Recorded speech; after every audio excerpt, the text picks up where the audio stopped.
Um, Today I have Suddenly Seymour stuck in my head. But the MJ Rodriguez and George Salazar version, it's really good if you haven't seen it. But yeah, just got it's a Suddenly Seymour day. Hoping everybody is okay, trying to think of anything else that happened to me to bide for time. No. Don't know phrases. To stall, to hello. It is good to see you in a little virtual box, but it is good to see. But yeah, today I got my tires rotated, and that meant that I had to go into a Costco, and that was a terrible place. A terrible place. Yeah, so that's Costco for you. But nothing else overly exciting. I'm wearing like pants today. That is exciting. I know, of course, you don't get free samples, Dane. That's how you get coronavirus. Here are my pants for today. I thought I ripped them while I was inside the Costco. But luckily for me, I did not rip my pants in Costco, because that would have been extremely bad versus just a little bad. So that's where we're at on Costco, on thoughts for Costco. So let's Cost go. Ho, ho, ho. Yesterday, and Doran, I'll give you a Wuthering Heights update where we are. So I'll do a quick zoom through what's happening in Wuthering Heights, and then what happened in the first part of the last chapter, because it took 40 minutes to read the first part of the last chapter. So this should be a lot quicker, and then I'll regret everything for not having just gone through it. But hey, c'est la vie. Okay, so what's going on in Wuthering Heights? So first things first, this guy, Mr. Lockwood, moves into this house called Thrushcross Grange in the middle of the moors, because apparently this is why he moved. He liked this girl. He finally instigated that.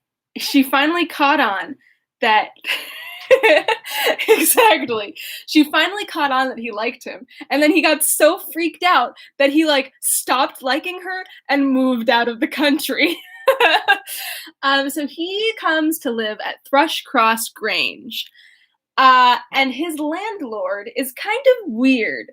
So he goes to meet the landlord, and the landlord is just extremely rude. And at one point, when the landlord walks out of the room, all of the landlord's dogs start attacking Mr. Lockwood, and he's like, hello?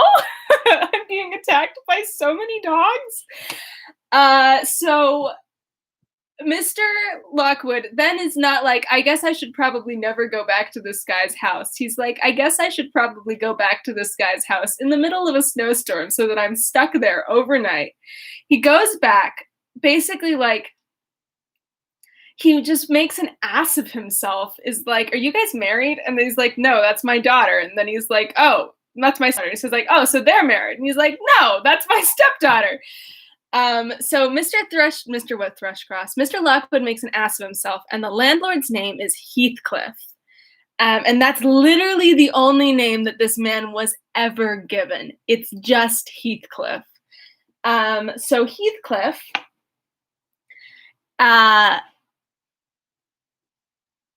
is also, he's pretty rude and closed off, and Mr. Lockwood is just this pompous little high society freak.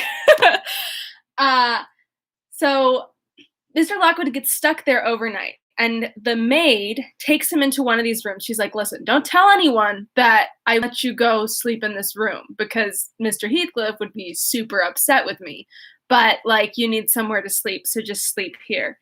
And so Mr. Lockwood is like, let me snoop on everything in this room. And he starts reading this book, and he falls asleep, and he has this dream that there is this woman standing outside the window, begging to be let in. And he wakes up screaming because he's so freaked out by this dream.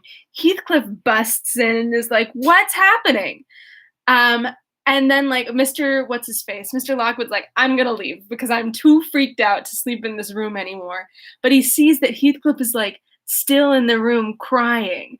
And so Mr. Lockwood goes back to Thrushgrass Grange and he goes to his like head servant and he's like, "Hey Nellie, can you tell me what's up with Wuthering Heights?" And Nellie is like, "Boy, I can tell you everything that is up with Wuthering Heights. I used to live there. I nursed all the children that were there. I have all of the hot gossip which you desire about this place." I'm actually doing really well. I remember this book.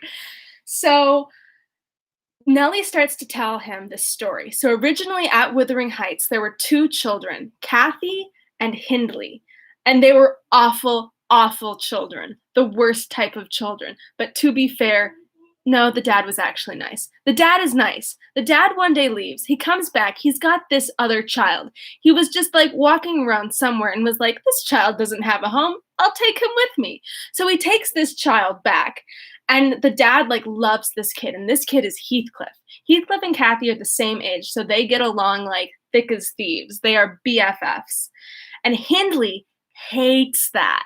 It's like the worst thing ever. So eventually the dad dies. Heathcliff and Cathy are just like so close. One day Cathy gets like a dog attacks her while they're spying on their neighbors who happen to live at Thrushcross Grange at that point. They invite Cathy in. Cathy lives with them for 5 weeks because that's what happened when you got injured, was that you just stayed where you got injured for however long it took. So she lives with them for 5 weeks, and the brother that lives there, Edgar Linton, falls in love with her. So eventually they get older. They're like, what, 20 now? Cathy's still like, the problem is that now their father, Hindley and Cathy's father, has died. So Hindley's now in charge of the estate. And Hindley is like awful and abusive and just like the worst possible person you could like imagine. So Cathy and Heathcliff are living there. I'm muddling things up in the middle. But eventually, Heathcliff and Cathy feel distant because when Cathy went to live with the Lintons, she was like turned into a proper lady. And Heathcliff's always felt distant since that. And of course, Cathy's like really into this Edgar Linton guy. And so Linton comes, and the maid has been instructed not to leave them alone. So the maid will not leave them alone. And Cathy gets really upset and starts like hitting the maid. The maid's like, "That's not cool." Then Cathy starts hitting the child that the maid is watching. Sorry. And then Edgar is like, "You can't hit a child," and intercedes. And then Cathy starts hitting him.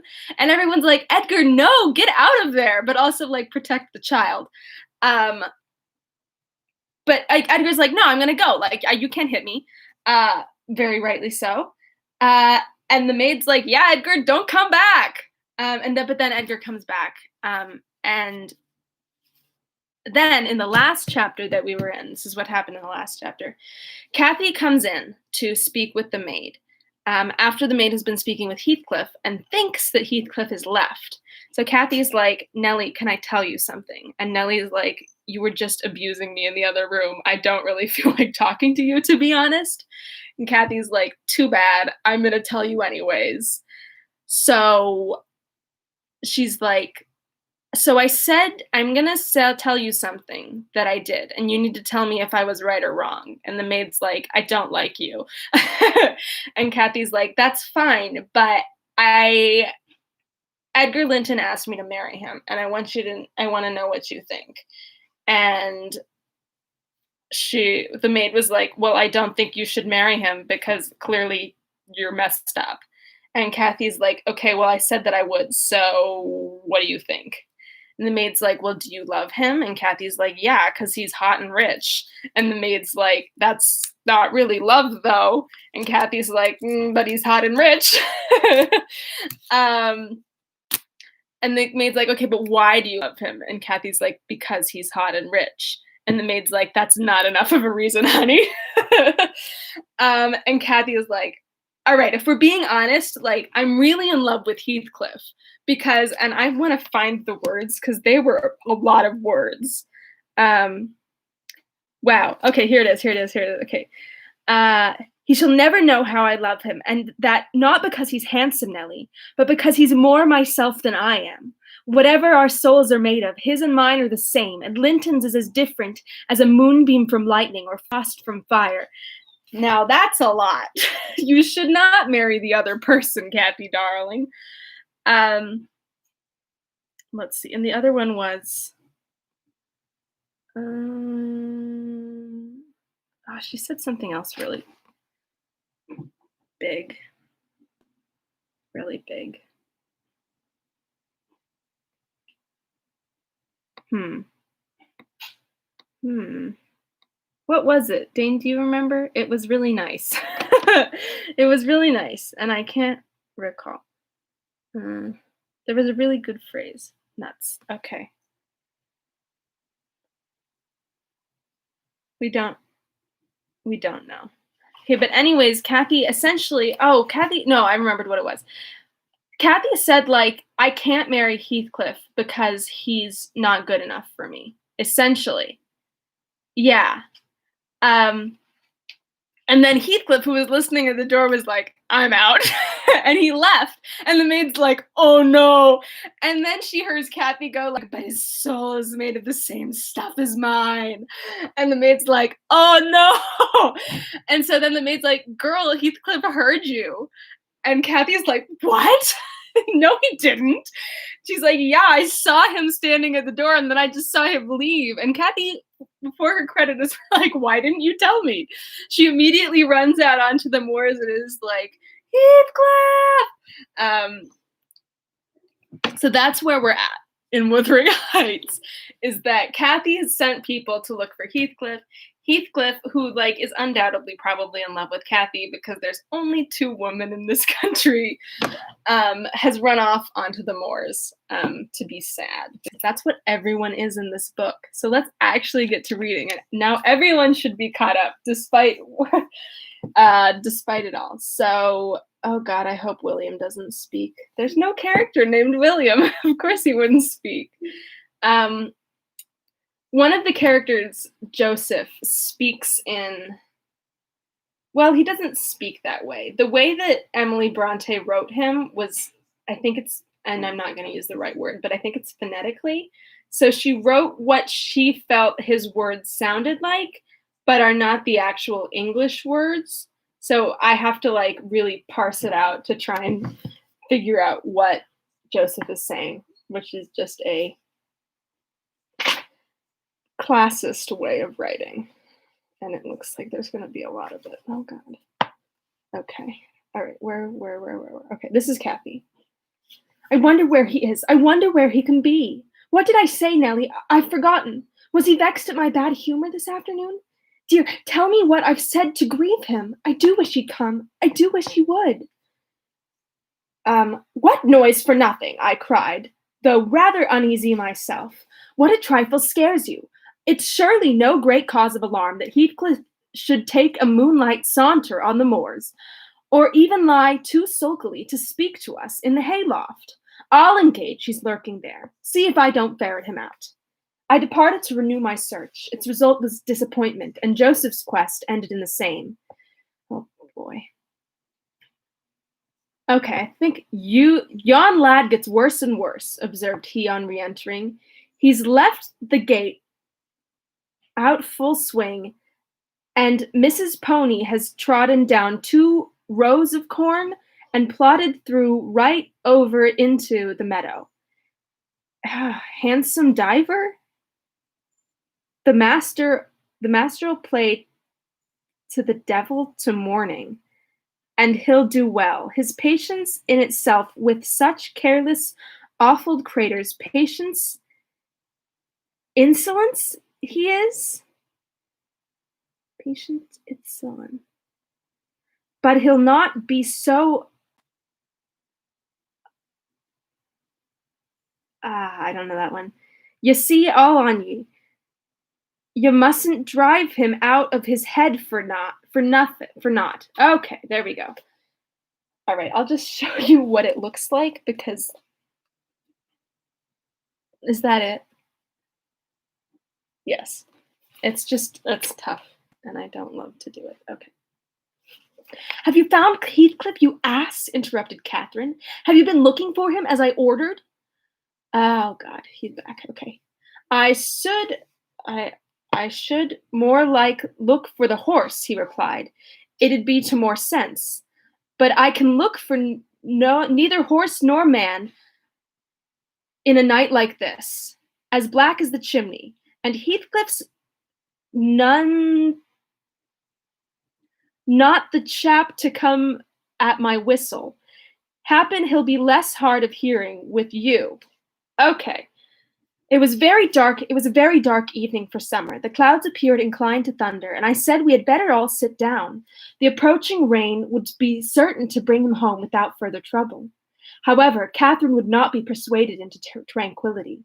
She kept wandering to and fro from the gate to the door in a state of agitation which permitted no repose, and at length took up a permanent situation on one side of the wall near the road, where, heedless of my expostulations and the growling thunder and the great drops that began to plash around her, she remained calling at intervals and then listening and then crying outright. Good Lord. She beat Hareton. Why? Or any child at a good fashionate pit of crying. Can we just get Hareton out of this situation? Hareton is the child. About midnight, while we still sat up, the storm came rattling over the heights in a full fury. There was a violent wind as well as thunder, and either one or the other split a tree off at the corner of the building. A huge bough fell across the roof and knocked down a portion of the east chimney stack, sending a clatter of stones and soot into the kitchen fire. We thought a bolt had fallen in the middle of us, and Joseph swung onto his knees, beseeching the Lord to remember the patriarchs Noah and Lot, and as in former times to spare the righteous, though he smote the ungodly. I felt some sentiment that it must be a judgment on us also.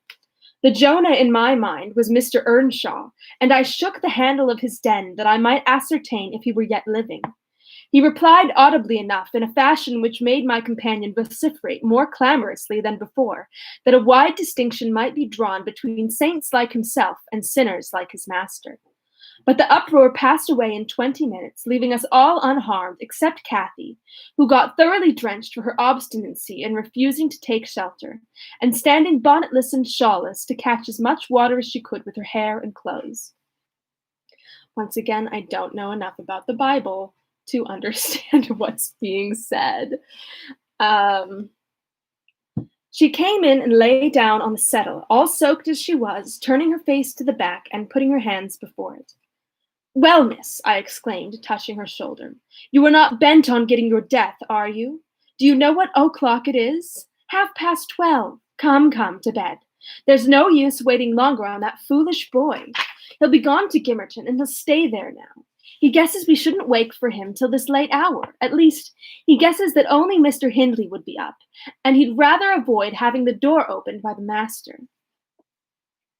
Nay, he's not gone. He's not at Gimmerton, said Joseph. I's never wonder, but he's at the bottom of a bog hole. Good Lord. This visitation warn't for now, and I would have you look at, miss. You must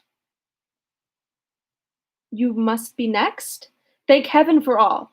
All works together for good to them as is chosen and picked up through this rubbish? You know what Scripture says. Good Lord. I think he just said that he wants Cathy to go die in a moor, but I'm also very confident that I could be entirely wrong. Okay. And he began quoting several texts, referring us to the chapters and verses where we might find them. I, having vainly begged the wilful girl to rise and remove her wet things, left him preaching, and her shivering, and betook myself to bed with little Hareton, who slept as fast as if every one had been sleeping round him. I heard Joseph read on a while afterwards. Then I distinguished his slow step on the ladder, and then I dropped asleep.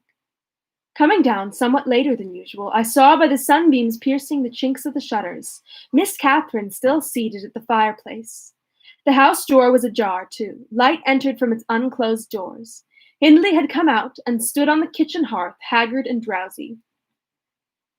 "What ails you, Cathy?" he was saying when I entered. "You look as dismal as a drowned whelp. Why are you so damp and pale, child?"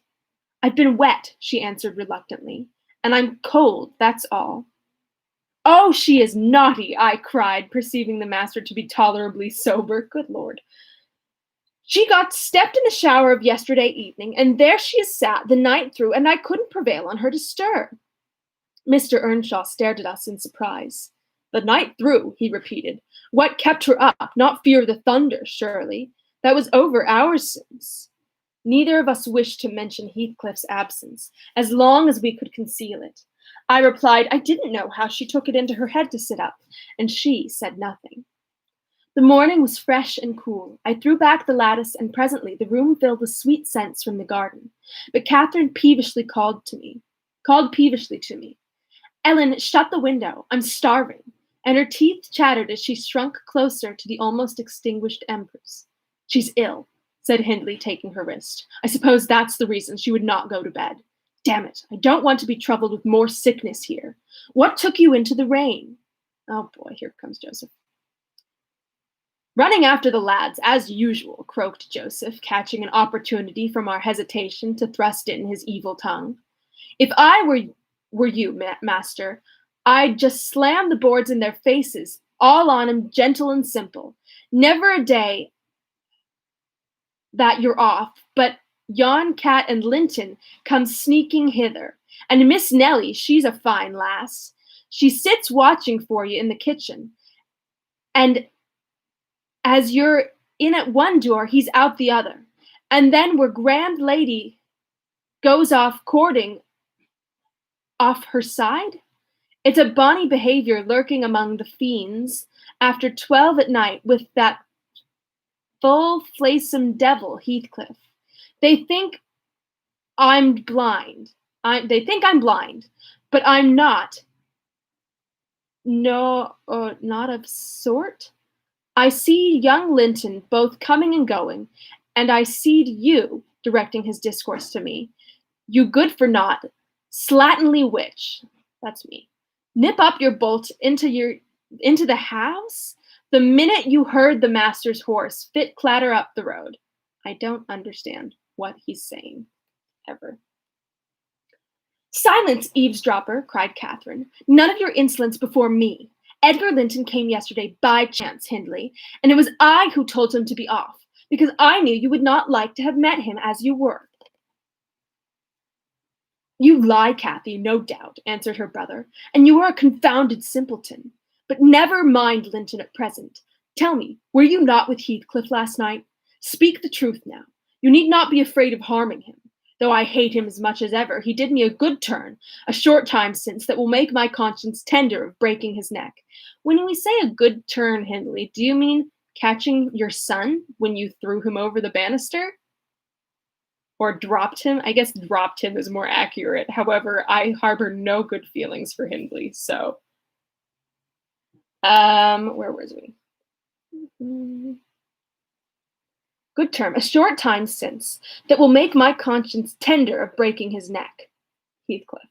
To prevent it, I shall send him about his business this very morning, and after he's gone, I'll advise you all to look sharp. I shall only have the more humour for you. "I never saw Heathcliff last night," answered Catherine, beginning to sob bitterly. "And if you do turn him out of doors, I'll go with him. But perhaps you'll never have an opportunity. Perhaps he's gone." Here she burst into uncontrollable grief, and the remainder of her words were inarticulate. I just like Hindley's irredeemable. There's nothing that can be done for him. Hindley lavished on her a torrent of scornful abuse, and bid her to get to her room immediately, or she shouldn't cry for nothing. I obliged her to stay, and I shall never forget what a scene she acted when we reached her chamber. It terrified me. I thought she was going mad, and I begged Joseph to run for the doctor. It proved the commencement of delirium. Mr. Kenneth, as soon as he saw her, pronounced her dangerously ill. She had a fever. Oh, God. He bled her, and he told me to let her live on whey and water gruel, and take care she did not throw herself downstairs or out of windows. Good Lord. And then he left, for he had enough to do in the parish where 2 or 3 miles was the ordinary distance between cottage and cottage. Though I cannot say I made a gentle nurse, and Joseph and the master were no better. And though our patient was as wearisome and headstrong as a patient could be, she weathered it through. Old Mrs. Linton paid us several visits, to be sure, and set things to rights, and scolded and ordered us all, and when Catherine was convalescent, she insisted on conveying her to Thrushcross Grange, for which deliverance we were very grateful. Oh my God. But the poor dame had reason to repent her kindness. She and her husband both took the fever. Good Lord! And died within a few days of each other. Oh my God. What? There was no, denouement to that. Our young lady returned to us, saucier and more passionate and haughtier than ever. Heathcliff had never been heard of since the evening of the thunderstorm, and one day I had the misfortune, when she had provoked me exceedingly, to lay the blame of his disappearance on her, where indeed it belonged, as she well knew. From that period, for several months, she ceased to hold any communication with me, save in the relation of a mere servant. Joseph fell under a ban also. He would speak his mind, and lecture her all the same as if she were a little girl, and she esteemed herself a woman, and our mistress, and thought that her recent illness gave her a claim to be treated with consideration. Then the doctor had said that she would not bear crossing much. She ought to have her own way, and it was nothing less than murder in her eyes for anyone to presume to stand up and contradict her. Lord, she sounds like a Karen. From Mr. Earnshaw and his companions, she kept aloof, and tutored by Kenneth, and serious threats of a fit that often attended her rages. Her brother allowed her whatever she pleased to demand, and generally avoided aggravating her fiery temper. He was rather too indulgent in humoring her caprices, not from affection, but from pride. He wished earnestly to see her bring honor to the family by an alliance with the Lintons, and, as long as she let him alone, she might trample us like slaves for aught he cared. All right, Cathy, let's reevaluate ourselves. Edgar Linton, as multitudes have been before, and will be after him, was infatuated, and believed himself the happiest man alive on the day he led her to Gimmerton. No! To the Gimmerton Chapel, 3 years subsequent to his father's death. Much against my so they got married. Much against my inclination, I was persuaded to leave Wuthering Heights and accompany her there. Nellie hates Cathy so much.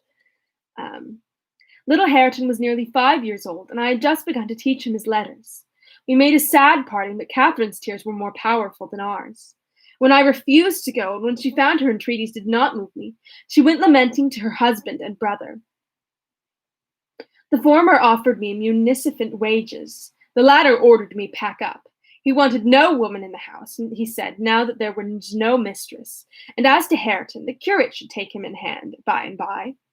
And so I had but one choice left, to do as I was ordered. I told the master he got rid of all decent people only to run to ruin a little faster. I kissed Hareton goodbye, and since then he has been a stranger, and it's very queer to think it, but I've no doubt he has completely forgotten all about Ellen Dean, and that he was ever more than all the world to her, and she to him. At this point of the housekeeper's story, she chanced to glance towards the timepiece over the chimney, and was in amazement on seeing the minute hand measure 1:30. She would not hear of staying a second longer. In truth, I felt rather disposed to defer the sequel of her narrative myself, and now that she has vanished to her rest, I have meditated for another hour or two. I shall summon courage to go, also, in spite of aching laziness of head and limbs. And that is the end of the chapter. What a time. So Heathcliff was so upset with Cathy that he left and just did not come back. Oh, Cathy. Oh, Cathy.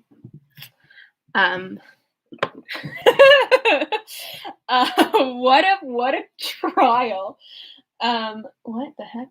But we know that he will come back because he's currently in charge of the house.